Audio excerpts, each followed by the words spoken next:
नमस्कार। हमारे चैनल नींद की प्याली में आपका हार्दिक स्वागत है। आज हम आपको एक अनोखी और मधुर कहानी सुनाने जा रहे हैं जो आपके दिन भर की थकान, परेशानियों और सभी उलझनों को धीरे धीरे आपसे दूर कर देगी, ताकि आप पूर्ण शांति से नींद की मीठी गोद में समा सकें। तो सबसे पहले एक शांत, आरामदायक जगह पर बैठें या लेट जाएं। अपनी आंखें बंद करें और धीरे धीरे अपनी सांसों पर ध्यान केंद्रित करें। गहरी सांस लें और उसे धीरे धीरे बाहर छोड़ें। आज का दिन चाहे कितना ही कठिन क्यों ना रहा हो, अब सब कुछ पीछे छोड़ देने का समय है। याद रखें, जब हम भविष्य की चिंता में खो जाते हैं तो वर्तमान की खूबसूरती हमसे छिन जाती है। अपनी हर सांस के साथ अपने मन की हर फिक्र को बाहर निकालें। जब भी सांस छोड़ें, अपनी सभी चिंताओं को छोड़ने की कल्पना करें। अपने शरीर को पूरी तरह से ढील दें। अपने मन को शांति की गहराई में डुबो दें। हमें पूरी आशा है कि इस कहानी के हर शब्द में आपको वह सुकून और शांति मिलेगी जो आपकी आत्मा के हर कोने को छू जाए। तो आइए अपने मन और शरीर को इस पल में डुबो दें और हमारे साथ इस नई जादुई कहानी के अनुभव में शामिल हो जाएं।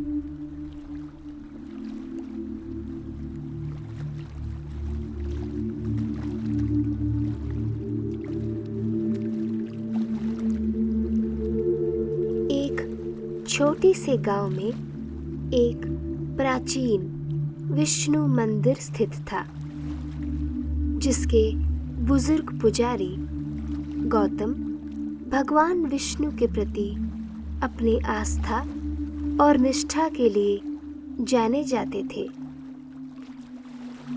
इस मंदिर का सारा दायित्व गौतम के कंधों पर था। पिछले 4 दशकों से वे मंदिर के मुख्य पुरोहित थे और उनकी दिनचर्या भगवान विष्णु की पूजा और सेवा में ही समर्पित थी। गौतम के लिए दिन की शुरुआत सूर्योदय से पहले होती थी। वे मंदिर के दरवाजे खोलते, दीप जलाते और मंदिर की सफाई और भगवान विष्णु की आराधना के बाद ही कुछ और करते। उनका दिन कुछ इस प्रकार गुजरता कि सुबह की आरती से लेकर रात की अंतिम प्रार्थना तक उनका हर कार्य प्रभु की सेवा में समर्पित होता। गौतम मंदिर के ठीक पीछे एक छोटे से तालाब के पास एक साधारण झोपड़ी में रहते थे। इसी तालाब में कुछ कछुए रहते थे जो धीरे धीरे गौतम की जिंदगी का एक हिस्सा बन गए थे। कई साल पहले एक बार गौतम एक व्यस्त सड़क से गुजर रहे थे। तब उन्होंने देखा कि कुछ कछुए सड़क पार करने की कोशिश कर रहे हैं। तेज गति से गुजरती गाड़ियां और ठेलों के बीच वे छोटे जीव खुद को बचाने के लिए संघर्ष कर रहे थे। गौतम ने बिना किसी हिचकिचाहट के उन कछुओं को उठाया और उन्हें इस शांत तालाब में छोड़ दिया। इस दया का यह सरल कार्य धीरे धीरे एक आध्यात्मिक रिश्ते में बदल गया। गौतम इन कछुओं को अपने जीवन का एक महत्वपूर्ण हिस्सा मानने लगे। समय के साथ इन कछुओं की गिनती बढ़ी और तालाब में इनका अपना एक परिवार बस गया। भगवान विष्णु के कूर्म अवतार से प्रभावित होकर गौतम उन्हें कूर्मा बुलाते थे। हर सुबह जब गौतम मंदिर में आरती करते तो पहला प्रसाद हमेशा अपने प्यारे कछुओं के लिए तालाब के किनारे ले जाते थे। वह शांत मन से तालाब के किनारे बैठते और धीरे धीरे कछुओं को बुलाते और आश्चर्यजनक रूप से कछुए उनके बुलाने पर तुरंत पानी से बाहर निकल आते थे। उनकी धीमी गति में भी विश्वास की झलक होती थी, जैसे वे जानते हों कि उनका रक्षक वहां है। गौतम और कछुओं के बीच एक गहरा और स्नेहपूर्ण संबंध विकसित हो चुका था। गौतम अक्सर कछुओं से बातें करते, उनसे भगवान विष्णु की लीलाएं और विष्णु पुराण की कथाएं सुनाते। वह उन्हें कूर्म अवतार की कहानी बताते, जिसमें भगवान विष्णु ने अमृत मंथन के दौरान संसार की रक्षा की थी।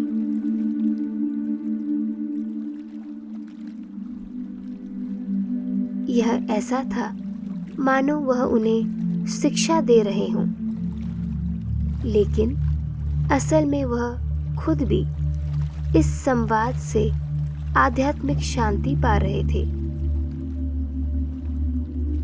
कछुए भी अपने ढंग से उन्हें प्यार दिखाते, उनके पैरों के पास आकर उन्हें धीरे से छूते और अपने तरीके से संवाद करते। गांव वाले इस अनूठे रिश्ते को जानते थे, लेकिन इसकी गहराई को नहीं समझते थे। कछुए केवल गौतम की आवाज सुनकर ही बाहर आते थे और अन्य गांव वाले चाहे जितना भी खाना डालें या दूसरे तरीके आजमाकर उन्हें बाहर निकालने की कोशिश करें, कछुए छिपे ही रहते थे। यह गौतम के लिए एक अद्भुत अनुभव था कि इन छोटे प्राणियों का उनके प्रति इतना गहरा विश्वास था। यह प्रेम और वफादारी का प्रतीक था, जिसने गौतम के दिल को हमेशा प्रेम से भर दिया था। समय के साथ गौतम की शारीरिक ताकत क्षीण होने लगी। पहले का वह दृढ़ और सशक्त शरीर अब कमजोर पड़ चुका था और उन्हें आभास होने लगा कि उनका जीवन अंतिम पड़ाव की ओर बढ़ रहा है। एक शाम जब वह अपने बिस्तर पर विश्राम कर रहे थे, उनके मन में एक गहरी चिंता ने दस्तक दी। वे भगवान विष्णु से प्रार्थना करने लगे। उनके हृदय में एक विशेष चिंता समाई हुई थी। उन्होंने धीरे से कहा, भगवान, मैंने अपना सारा जीवन आपकी सेवा में समर्पित किया है, परंतु मेरे इन प्रिय कच्छुओं का क्या होगा? वे केवल मुझे ही जानते हैं। मेरे बाद उनकी देखभाल कौन करेगा? उनकी आंखों से आंसू बहने लगे। उसी रात भगवान विष्णु उनके सपने में प्रकट हुए और कहा, हे गौतम, तुमने मेरी सेवा बड़े प्रेम और निष्ठा के साथ की है। तुम्हारी भक्ति ने मेरे हृदय को छू लिया है। अब तुम्हें अपनी यात्रा में आगे बढ़ना होगा। इस बीच तुम्हारे कछुए मेरी देखरेख और संरक्षण में रहेंगे। तुम निश्चिंत रहो और एक शांत हृदय से अपने जीवन काल के चक्र को पूरा करो। कुछ ही घंटों के बाद गौतम शांति से अपनी नींद में चल बसे। गांव वाले, जो उनके जाने से दुखी थे, अंतिम सम्मान देने के लिए इकट्ठा हुए। गौतम की अंतिम यात्रा के बाद गांव वाले कछुओं के भविष्य को लेकर चर्चा करने लगे। कुछ लोगों ने तालाब में जाकर कछुओं को बाहर बुलाने के लिए उन्हें खाना डालने की कोशिश भी की,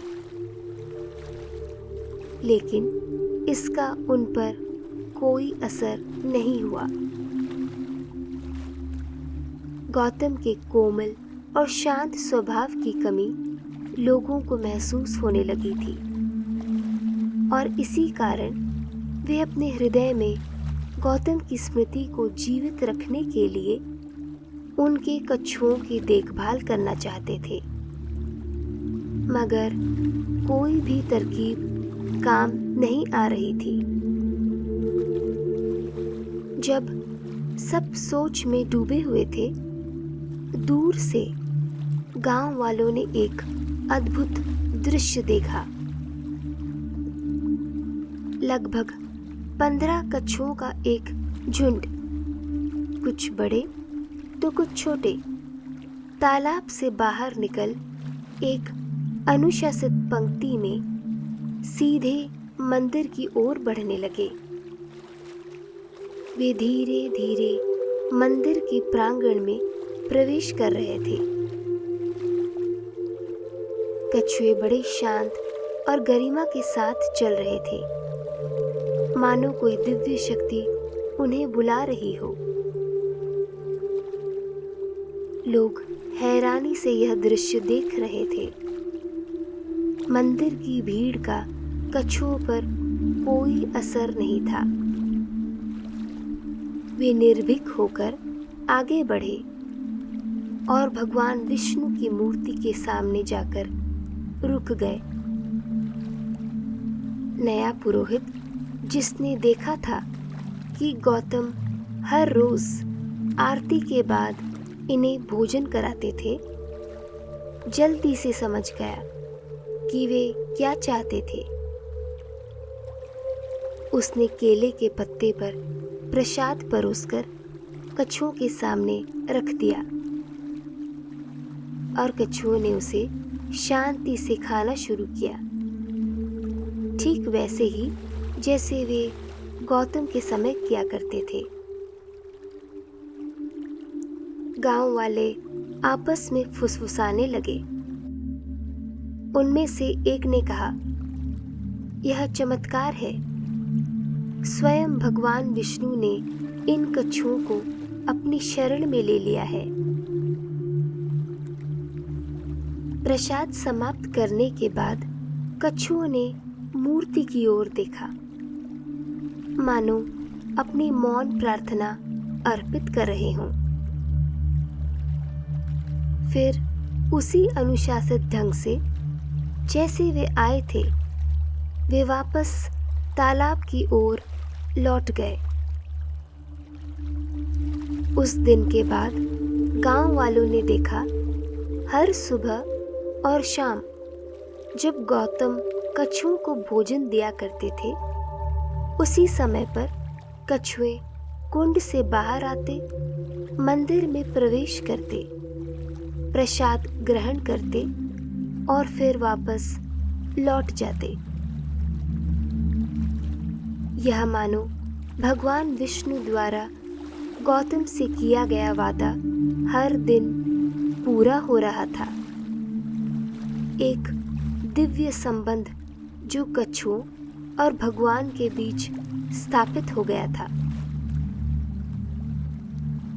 गौतम का कछुओं के प्रति प्रेम, समर्पण और उनका गहरा संबंध मृत्यु के पार भी जीवित रहा। एक ऐसी विरासत छोड़ते हुए जिसमें करुणा, आस्था और भगवान की अनुकंपा की अनोखी कहानी बसी थी।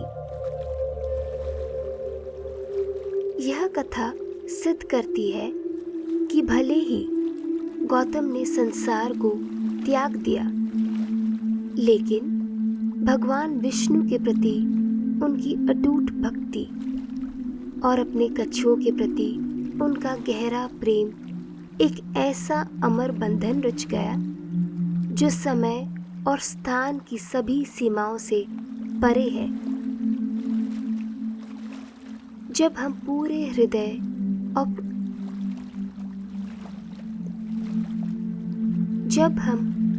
हृदय और पूर्ण समर्पण के साथ सेवा करते हैं, तो हमारा प्रेम सभी सीमाओं को पार कर जाता है और शाश्वत हो जाता है। भक्ति केवल कर्मकांड में नहीं होती, यह एक ऐसी ऊर्जा होती है जो समय, स्थान और परिस्थितियों से परे होती है। जब कोई अपने मन, वचन और कर्म से निस्वार्थ सेवा करता है, तो वह प्रेम केवल एक व्यक्ति या वस्तु तक सीमित नहीं रहता, बल्कि ब्रह्मांड की अनंतता में प्रवाहित होने लगता है।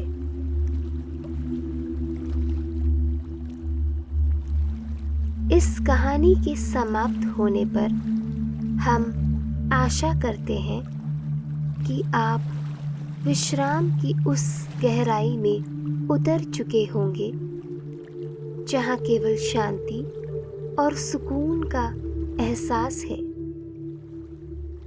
धीरे धीरे इस कहानी को अपने हृदय में समेटे हुए स्वयं को मीठी नींद की गोद में सौंप दें, जहाँ हर चिंतन, हर थकान विलीन हो जाए और बस एक गहरी, मधुर निद्रा के स्पर्श का एहसास हो।